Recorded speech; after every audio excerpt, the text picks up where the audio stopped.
वैशाख शुद्ध तृतीयेला अक्षय तृतीया असे म्हणतात। या दिवशी केलेलं काम अखंड सुरू राहतं, म्हणूनच आपल्याकडे दानाला खूप महत्त्व आहे। हा दिवस त्रेतायुगाचा आरंभ मानला जातो, म्हणून हा दिवस पवित्र मानला जातो। जैन धर्मातही अक्षय तृतीयेला महत्त्वाचं स्थान दिलेलं आहे। भगीरथाने पृथ्वीवरती गंगा आणली ती ह्याच दिवशी। महर्षी व्यासांनी श्री गणेशाला महाभारताचे लेखनिक म्हणून काम करायला सांगितलं, तोही हाच दिवस आहे।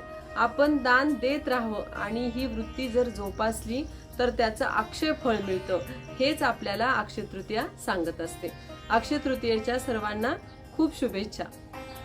आणि ह्याच अक्षय तृतीयेच्या निमित्ताने माऊलींनी जे अखिल विश्वासाठी दान मागितलं होतं ते चिरंतन आहे, अक्षय आहे, तेच आज आपण पाहणार आहोत। ज्ञानदेवे रचिला पाया तुका झालासे कळस, ही संत बहिणाबाईंची रचना भागवत धर्माचा विकास दर्शवते। संत ज्ञानेश्वरांनी तत्वज्ञान आणि भक्तीचा भक्कम पाया घातला आणि त्या माऊलींनी अखिल विश्वासाठी मागितलेलं हे जे दान आहे पसायदान, तर ते आज आपण सोप्या भाषेत पाहणार आहोत। तर मी मीनाक्षी विजय कुलकर्णी, आज आपण सोप्या भाषेत हे पसायदान समजून घेऊया आणि आपल्या जीवनामध्ये उतरवण्याचा प्रयत्न करूया। आपण सामान्य माणूस फक्त आपल्या स्वतःसाठी, आपल्या कुटुंबासाठी मागत असतो, पण संत महापुरुष हे सर्वांसाठी मागत असतात। मागणंही म्हणावं तेवढं सोपं असतं का? तर नाही। काय मागावं, कोणाला मागावं, किती मागावं, याचंही ज्ञान असायला हवं। ज्या ज्ञानेश्वरांना त्यांच्या भावंडांना लोकांनी त्रास दिला, तरीही अखिल मानवासाठी ज्ञानेश्वरांनी भगवंताकडे मागणी केली की सर्वांना सुख मिळो, सर्वांची दुष्टबुद्धी नाहीशी होऊन सर्वांना स्थिर जीवन मिळो। तर आपण पसायदान हे पाहतो की लहानपणापासून नियमित घेतो, शाळांमध्ये घेतल्या जातं, सांस्कृतिक कार्यक्रमांमध्ये घेतल्या जातं, तेवढ्यापुरतं आपण म्हणत असतो। पण ज्ञानेश्वरांची ही मागणी किती आर्ततेची, कळकळीची आणि तळमळीची आहे, त्याचा अर्थ समजल्याशिवाय आपल्याला ते कळणार नाही। म्हणूनच आपण आज सोप्या भाषेत पसायदान मध्ये नेमकं काय सांगितलं आहे हे पाहणार आहोत। पसायदान म्हणायला अगदी सोपं आहे, आपण सहजरित्या ते म्हणत असतो, पण आपण त्याचा अर्थ समजून घेतला आणि ते नियमितपणे पठन केलं, म्हटलं तर आपल्याला ही दुसऱ्यांसाठी काही मागावं ही वृत्ती तयार व्हायला नक्कीच मदत होणार आहे। आता विश्वात्मके देवे येणे वाग्यज्ञे तोषावे, तोषोनी मज द्यावे पसाय दान हे। आता ह्या शब्दात केवढा अर्थ दडलेला आहे। लोकांनी अनाठाई छळ केला, अन्नाच्या एका एका कणासाठी तरसवलं, तरीही ज्ञानदेव अखिल विश्वासाठी त्या विश्वकर्त्याकडे मागणी करत आहेत। तर ज्ञानेश्वरी हा पूर्ण ग्रंथ भगवंताच्या चरणावर यज्ञात आहुती द्यावी व त्याचं फळ मागावं, प्रसाद मागावा, अशा प्रकारे माऊली समस्त विश्वासाठी दान मागत आहेत। जे खळांची व्यंकटी सांढो, तया सत्कर्मी रती वाढो, भूता परस्परे जडो मैत्र जीवांचे। हा श्लोक म्हणजे माऊलींच्या करुणेचा कळस आहे। आपण सर्वसामान्य माणूस देवाकडे प्रार्थना करतो की माझ्या शत्रूंचा नाश कर, पण माऊली तसं म्हणत नाहीत। ते म्हणतात शत्रूंना मारू नकोस, तर त्यांच्यामधील जो वाईटपणा आहे, म्हणजेच अहंकार असेल, द्वेष असेल, मत्सर असेल, राग असेल, जे काही षड्रिपू आहेत, त्या वाईटपणाला नष्ट कर। माणूस वाईट नसतो, त्याच्यातील विचार त्याला वाईट बनवतात। जर विचार शुद्ध झाले तर माणूस नक्कीच सत्कर्माला, चांगल्या मार्गाला लागेल। आणि जेव्हा असे होईल तेव्हा भूतलावरील केवळ माणसांमध्येच नाही तर प्राणी, पक्षी, सृष्टी या सर्वांमध्येच मैत्र निर्माण होईल। केवढं उदात्तपण ह्या माऊलींच्या मागणीमध्ये आहे। दुरितांचे तिमिर जावो, विश्व स्वधर्म सूर्य पाहो, जो जे वांछिल तो ते लाहो, प्राणी जात। इथे तिमिर म्हणजे केवळ बाहेरील अंधार नाही, तर मानवी मनामध्ये अंधार असतो, जसं की अज्ञान, अहंकार आणि दुःख। तर हे अज्ञान म्हणजे फक्त न शिकणे आहे का? तर विचारांचा दुबळेपणा। हा अंधार कसा जाईल? तर स्वधर्मरूपी सूर्याने। तर इथे धर्म म्हणजे कुठला विशिष्ट धर्म नाहीये, तर धर्म म्हणजे स्वतःचे कर्तव्य। प्रत्येकाचे काही ना काही वेगवेगळे कर्तव्य असते, जसे की विद्यार्थ्यांचे कर्तव्य चांगला अभ्यास करून आपले ध्येय पूर्ण करणे, जसे कामगाराचे कर्तव्य आहे, गृहिणीचे कर्तव्य आहे, किंवा प्रत्येकाचे काही ना काही वेगवेगळं कर्तव्य असतं। जेव्हा जगातला प्रत्येक माणूस आपापले कर्तव्य प्रामाणिकपणे करेल तेव्हा तोच खरा प्रकाश असेल. आणि जेव्हा प्रत्येक जण आपलं काम व्यवस्थितरित्या प्रामाणिकपणे करेल तेव्हा ही जगाची साखळी आपोआपच व्यवस्थित होईल आणि व्यवस्थित चालेल. आणि प्रत्येक जीवाला जे जे सर्व सुख व्यवस्थितरित्या मिळेल. अतिशय सोप्या पद्धतीत माऊलींनी आपल्याला हे हवं असलेलं सुख आनंद कशा प्रकारे मिळेल हे स्पष्ट केलं आहे. वर्षत सकळ मंगळी ईश्वर निष्ठांची मांडियाळी अनवर्त भूमंडळी भेटतू तया भूता. माणसाचं मन अत्यंत चंचल असतं. अज्ञानाचा अंधार गेला तरी तो पुन्हा येऊ शकतो.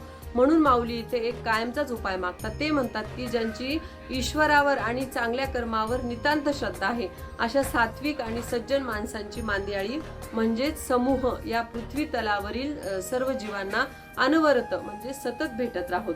कारण जेव्हा माणसाला चांगल्या लोकांची संगत मिळते तेव्हा त्याच्या आयुष्यात सर्वत्र मंगलमय आणि पवित्र गोष्टींचा वर्षाव होत असतो. सज्जनांची संगत माणसाला कधीही भरकटू देत नाही. चला कल्पतरूंचे आरव चेतना चिंतामणीचे गाव बोलती जे अर्णव पियुषांचे. आता सज्जन आणि पवित्र मंडळी ही कशी ओळखायची यासाठी माऊली अत्यंत सुंदररित्या उपमा देतात. स्वर्गातला जो कल्पवृक्ष म्हणजेच इच्छा पूर्ण करणारे झाड एका जागेवर स्थिर असते. पण हे संत म्हणजे पृथ्वीवर चालते बोलते कल्पवृक्षांचे बगीचेच जणू आहेत, जे स्वतःच जाऊन लोकांच्या इच्छा आकांक्षा पूर्ण करतात. हे संत म्हणजे जिवंत चिंतामणी आणि रत्नांची झाडे आहेत. आणि सर्वात महत्वाचं म्हणजे हे संत म्हणजे अमृताचे बोलके समुद्र आहेत. थोडक्यात काय तर संतांचा सहवास आयुष्याचं सोनं होणं. म्हणूनच समुद्राचे पाणी खारट आहे पण संतांच्या वाणीतून जो शब्दांचा सागर वाहतो तो अमृतासारखा करून घ्यावा लागेल. माणसाच्या मनाला शांत आणि तृप्त करणारा असा हा सागर असतो. चंद्रमे जे अलांछन मार्तंड जे तापहीन ते सर्वाही सदा सज्जन सोय रे होतू. माऊली निसर्गातील सर्वोत्कृष्ट गोष्टी संतांशी जोडतात. पण त्यातील दोष वगळून चंद्राकडे शीतलता आहे पण त्यावर डाग आहे. हे संत कसे आहेत तर ज्यावर कोणताही डाग नाही असे हे शुद्ध चंद्र आहेत. सूर्याकडे प्रचंड प्रकाश आहे पण तो चटके देतो. त्याला उद्देशून ताप हा शब्द आहे. परंतु संत हे तर सूर्यासारखे तर आहेतच पण चटके न देणारे आहेत. त्यांचा ज्ञान प्रकाश डोळे दिपवत नाही तर मार्ग दाखवतो. असे हे सर्व गुण संपन्न सज्जन लोक संपूर्ण जगाचे सोयरे म्हणजेच नातेवाईक होऊ देत असं दान समस्त लोकांसाठी ज्ञानेश्वर भगवंताजवळ मागत आहेत. जेणेकरून सगळ्या विश्वामध्ये सात्विकता पवित्रता शुद्धता असेल. रक्ताची नाती स्वार्थी असू शकतात पण संतांची सोयरिकी निस्वार्थ आणि कायम टिकणारी असते. किंबहुना सर्व सुखी पूर्ण होऊनी तिन्ही लोकी भजिजो आदि पुरुखी अखंडित. माऊलीचा दृष्टिकोन इतका विशाल आहे की तो पृथ्वी पुरता मर्यादित नाही. ते म्हणतात मी जास्त काय सांगू. स्वर्ग मृत्यू पाताळ या तिन्ही लोकांमध्ये राहणारे सर्व जीव सुखी आणि परिपूर्ण होऊ देत. पूर्ण होऊ दे म्हणजे काय तर त्यांच्या जीवनात कशाचीही कमतरता नसू दे. आणि माणसांच्या जेव्हा गरजा पूर्ण होतात मन शांत होतं तेव्हा त्याने त्या मूळ पुरुषाची म्हणजेच ईश्वराची अखंड भक्ती करत राहावे. सुख मिळाल्यावर त्या देवाला विसरू नये आणि ती भक्ती अतिशय दृढ व्हावी हाच या मागचा अर्थ आहे. आणि ग्रंथोपजीविये विशेषी लोकीये दृष्टादृष्ट विजये होवा वेजी. इथे ग्रंथोपजीवी हा अर्थ फक्त ज्ञानेश्वरी वाचणाराच असं नाही तर ज्ञानेश्वरीतील विचार प्रत्यक्षात जगणारा असा अर्थ इथे माऊलींनी घेतला आहे. जो माणूस या ग्रंथातील तत्वज्ञान विचार आपल्या आचरणात आणेल त्याला दृष्ट म्हणजेच भौतिक जगात आणि अदृष्ट म्हणजेच पारलौकिक जगामध्ये या दोन्ही ठिकाणी विजय मिळो. म्हणजेच त्याला भौतिक सुख मिळो आणि त्याची आध्यात्मिक प्रगतीही हो असे आशीर्वाद माऊली समस्त मानव जातीसाठी मागत आहेत. एथ म्हणे श्री विश्वेश्वरा हो हा होईल दान पसावो. येणेवरी ज्ञान देवो सुखिया झाला. येणेवरी ज्ञान देवो सुखिया झाला.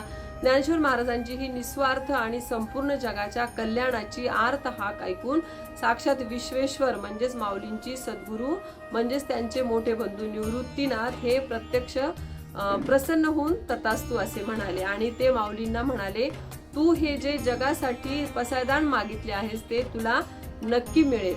हा गुरुमुखातून आलेला आशीर्वाद तथास्तु ऐकून ज्ञानेश्वर महाराज खऱ्या अर्थाने सुखावले. स्वतःसाठी काहीही न मिळवता केवळ जग सुखी होणार या विचाराने केवळ संतांनाच आनंद होऊ शकतो, याची प्रचिती ह्या शेवटच्या ओळीतून आपणास येते. तर पसायदान हे केवळ रोज म्हणायची प्रार्थना नाही, तर ती समजून घेऊन आपल्या जीवनामध्ये उतरवणं हे चांगलं जीवन जगण्याचं साधन आहे. हा असा विचार आहे जो माणसाला स्वार्थाकडून परमार्थाकडे आणि संकुचितपणाकडून व्यापकतेकडे घेऊन जातो.